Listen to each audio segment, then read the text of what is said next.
India will be the third largest economy soon. That the 21st century is going to be the Indian century. When India grows, the whole world grows. I think India has more promise than any large country in the world. दुनिया का भूगोल वही है, पर power का नक्शा बदल रहा है। एक समय था जब यूएस और रशिया सुपर पावर हुआ करते थे, लेकिन समय बदल रहा है। भारत अब सिर्फ एक डेवलप्ड कंट्री ही नहीं, बल्कि एक ऐसा खिलाड़ी है जो खेल के नियम बदल रहा है। डिफेंस से लेके इकोनॉमी तक, मिलिट्री से लेके स्पेस तक और न्यूक्लियर कैपेसिटी से लेकर जियोपॉलिटिक्स तक, सारे मुद्दों पर आज हम चर्चा करेंगे इस वीडियो में। Hello everybody, welcome to my insights and let's begin. सेनाओं का पहला उल्लेख वेदों के साथ साथ रामायण और महाभारत जैसे महाकाव्यों में भी मिलता है। धनुर्विद्या और सामान्य युद्ध कला पर आधारित ग्रंथों को धनुर्वेद के नाम से जाना जाता है। भारत की मैरीटाइम हिस्ट्री 5000 साल पुरानी है। पहला टाइडल डॉक लोथल गुजरात में 2300 बीसी में बनाया गया था, जो इंडस वैली सिविलाइजेशन का हिस्सा हुआ करता था। मौर्यन एम्पायर में जहाजों के लिए डेडिकेटेड ऑर्गेनाइजेशन होता था, जिसका रेफरेंस चाणक्य की अर्थशास्त्र किताब में मिलता है। और चोलास का इन्फ्लुएंस चाइना और साउथ ईस्ट एशिया तक फैला हुआ था। 17वीं और 18वीं शताब्दी तक आते आते नेवी पावरफुल हो गई थी। कोलाचिल का युद्ध 10 अगस्त 1741 को त्रावणकोर के राजा मार्तंड वर्मा और डच ईस्ट इंडिया कंपनी के बीच लड़ा गया था। डच इस हार से कभी उभर नहीं पाए और भारत के लिए कोई बड़ा खतरा नहीं रहे। इस समय मराठास भी नेवी में पावरफुल थे, इसीलिए छत्रपति शिवाजी महाराज को फादर ऑफ इंडियन नेवी कहते हैं।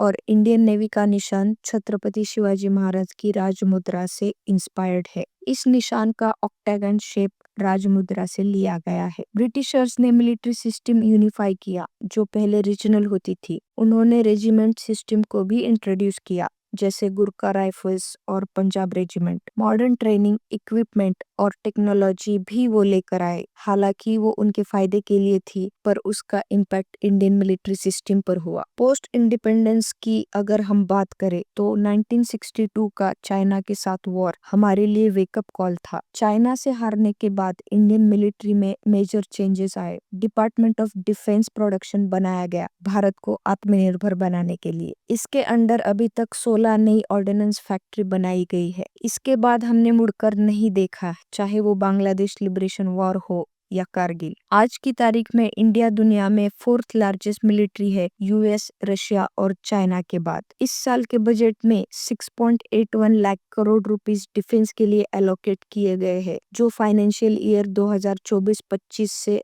9.53% ज्यादा है और 2025-26 के एस्टिमेटेड जीडीपी के 1.9% होगी। आप स्क्रीन पर इंडिया का डिफेंस एक्सपेंडिचर देख सकते हैं, जो लगातार बढ़ रहा है। हमारे इंडिजिनियस डिफेंस प्रोडक्शन में बढ़ोतरी देखने मिली है, जहां 2014-15 में 30 या 35% हम प्रोडक्शन कर पा रहे थे। 2024-25 में ये आंकड़ा 65% पर है। हम डिफेंस एक्सपोर्ट में भी पीछे नहीं है। हम सबसे ज्यादा शिप्स, एयरक्राफ्ट्स और सेंसर्स एक्सपोर्ट करते हैं। लगातार बढ़ते एक्सपेंडिचर से आने वाले समय में हमारी मिलिट्री और स्ट्रांग होगी।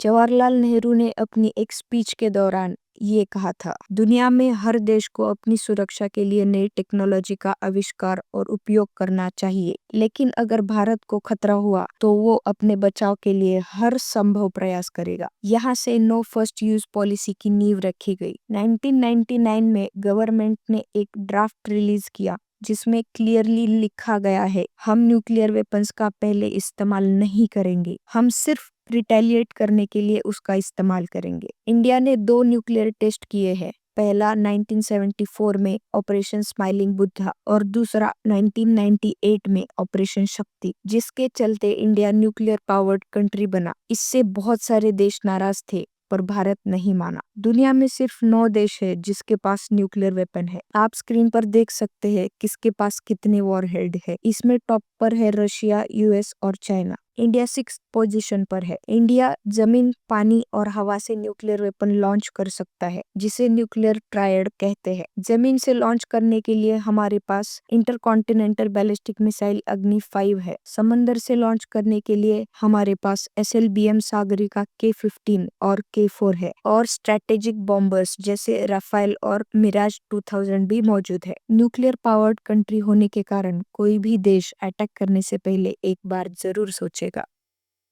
डॉक्टर विक्रम साराभाई के कहने पर जवाहरलाल नेहरू ने 1962 में इनकोस्पार यानी Indian national committee for space research setup किया, जिसका नाम 1969 में बदलकर इसरो रखा गया। इंडिया का पहला सैटेलाइट आर्यभट्टा 1975 में सोवियत यूनियन ने लॉन्च किया। 2008 में इसरो ने चंद्रयान 1 लॉन्च किया, जो इंडिया का पहला लूनार मिशन था। चंद्रयान 1 ने चांद पर पानी की खोज की। फिर 2013 में मंगलयान यानी मार्स ऑर्बिटर मिशन लॉन्च किया। इसके चलते इंडिया ऐसी पहली एशियन कंट्री बनी जो मंगल पर पहुंच गई, वो भी पहले प्रयास में और दुनिया में सबसे सस्ते दाम में। अक्षय कुमार की मूवी मिशन मंगल इसी पर बनी है, चाहे तो आप देख सकते हैं। चंद्रयान 3 में चांद के साउथ पोल पर सॉफ्ट लैंडिंग करने वाली इंडिया पहली कंट्री बनी। सूरज को ऑब्जर्व करने वाला आदित्य L1 मिशन भी हमने लॉन्च किया, जो लैग्रेंज पॉइंट 1 पे स्थित है, जहां सूरज और धरती का सेम ग्रेविटेशनल फोर्स लगता है, जिसके कारण उसे घूमने के लिए फ्यूल की जरूरत नहीं पड़ती। अभी कुछ दिन पहले इसरो और नासा ने मिलकर निसार यानी NASA ISRO synthetic aperture radar launch किया, जो अर्थ ऑब्जर्वेशन सैटेलाइट है। कुछ समय बाद हम गगनयान मिशन के जरिए एस्ट्रोनॉट्स भी स्पेस में भेजने वाले हैं। हमारा पहला सैटेलाइट अंतरिक्ष में भेजने के लिए सोवियत यूनियन को दिया था, लेकिन आज कई देशों के सैटेलाइट हम अंतरिक्ष में भेजते हैं।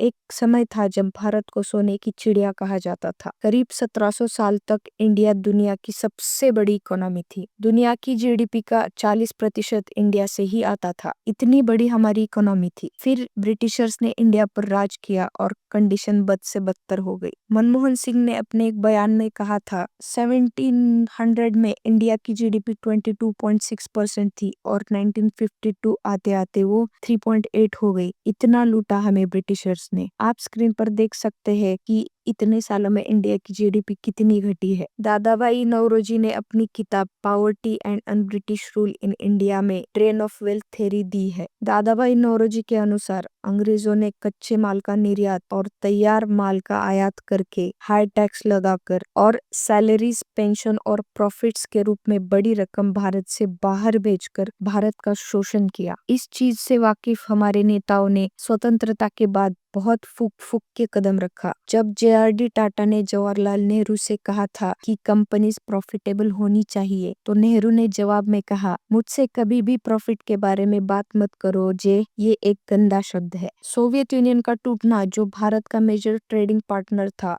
और गल्फ वॉर, जिसके कारण ऑयल प्राइसेस बढ़ गए, इंडिया का बैलेंस ऑफ पेमेंट क्राइसिस हो गया। इंडिया को IMF से लोन लेना पड़ा और उसके बदले इकोनॉमी को ओपन करना पड़ा, जिसको लिबरलाइजेशन, प्राइवेटाइजेशन एंड ग्लोबलाइजेशन यानी LPG रिफॉर्म्स कहते हैं। 1991 में नरसिम्हा राव की सरकार ने ये इकोनॉमिक रिफॉर्म्स लाए। इसके चलते टैरिफ्स और इंटरेस्ट रेट कम हो गए और इंडिया में FDI आना शुरू हुआ, जिससे इंडियन इकोनॉमी को बूस्ट मिला। आप स्क्रीन पर देख सकते हैं 1990 से लेकर अभी तक इंडिया की प्रोग्रेस कितनी हुई है। 1990 के बाद इंडिया की GDP एक्सपोनेंशियली ग्रो हुई है। आज की तारीख में इंडिया दुनिया की चौथी सबसे बड़ी इकोनॉमी है GDP के मामले में, US, चाइना और जर्मनी के बाद, और तीसरी सबसे बड़ी इकोनॉमी है परचेसिंग पावर पैरिटी के मामले में, चाइना और US के बाद। PPP का सिंपल मतलब है एक्सचेंज रेट। किसी भी देश की करेंसी की खरीदने की क्षमता कितनी है, ये परचेसिंग पावर पैरिटी से जान लेते हैं। मान लो अमेरिका में एक बर्गर की कीमत $1 है, वही बर्गर इंडिया में खरीदने के लिए कितने रुपए लगेंगे, इससे परचेसिंग पावर का अंदाज लगता है। आज हम $4 ट्रिलियन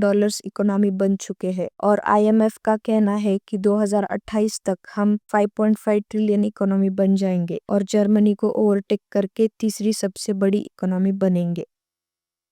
कोल्ड वॉर के समय US और रशिया 2 मेजर पावर ब्लॉक्स थे। तब इंडिया नया नया आजाद हुआ था और किसी एक की तरफ झुकना मुश्किल था। तब यूगोस्लाविया इजिप्ट, घाना, इंडोनेशिया और इंडिया के लीडर्स ने मिलकर नॉन अलाइनमेंट मूवमेंट शुरू किया। उन्होंने किसी एक पावर ब्लॉक की तरफ झुकने से इनकार कर दिया। आज भारत मल्टी अलाइनमेंट स्ट्रेटेजी का उपयोग करता है। हम कई सारे देश से अलाइन करेंगे हमारी जरूरत के हिसाब से। इसे स्ट्रेटेजिक ऑटोनॉमी भी कहते हैं। रशिया यूक्रेन वॉर के बाद यूरोप और यूएस ने इंडिया पर प्रेशर बनाया कि वो रशिया से ट्रेड ना करे। फिर भी इंडिया ने रशिया से सस्ते दाम में ऑयल खरीदा। इंडिया बहुत सारी कंट्रीज से डिफेंस इंपोर्ट्स करता है, जैसे S-400 रशिया से, राफेल फ्रांस से और MQ-9B ड्रोन्स यूएस से। क्वाड के जरिए जापान, ऑस्ट्रेलिया और यूएस से इंडो पैसिफिक सिक्योरिटी पर बात करता है और फिर जाके SCO और ब्रिक्स में चाइना से मिल आता है। I2U2 के जरिए मिडिल ईस्ट डिप्लोमेसी निभाता है।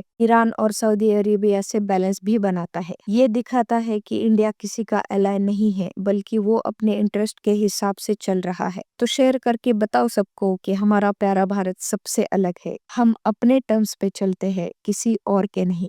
और अगर आपने ये वीडियो अभी तक देखा है तो मुझे ये जरूर कहना चाहिए कि आपका अटेंशन स्पैन बहुत अच्छा है। आजकल की रील वाली दुनिया में जहाँ लोग 30 सेकंड टिक नहीं पाते, आपने पूरा वीडियो देख लिया। ये सच में अच्छी बात है। अगर ये वीडियो आपको अच्छा लगा तो लाइक जरूर करना और चैनल को सब्सक्राइब करना मत भूलना। धन्यवाद।